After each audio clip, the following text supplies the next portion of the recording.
All right, guys, I'm going to go over this video I made here this morning and what I was talking about buying in the S&P, and then we're going to go into what actually happened. So I'm going to play this video here. Absolutely nailed this low using my special method of technical analysis that you guys can learn too, become part of my Discord. But let me just show you guys how accurate this was here today.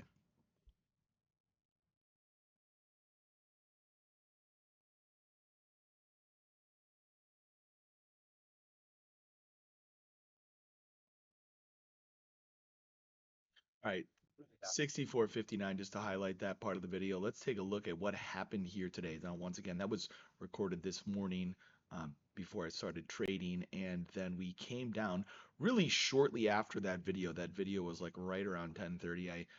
On Mondays, sometimes I just begin my day a little later, and we came right down into the 64.59 level there, and we bounced for about 11, 12 points, which was at the time, really the biggest move up we've seen.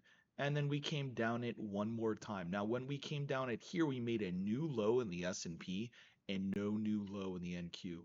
64.59 was my level. Stepped in, bought it again. We traded like a point and a half in, and then staged, 10 points, 15 points higher. We rallied, and then we never tested that level again.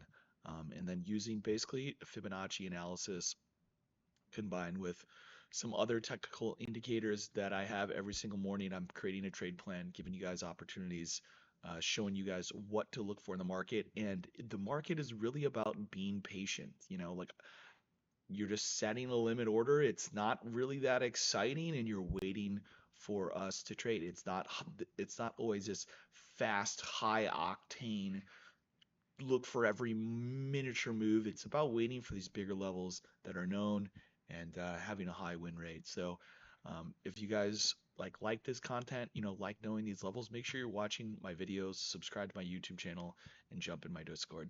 Take care.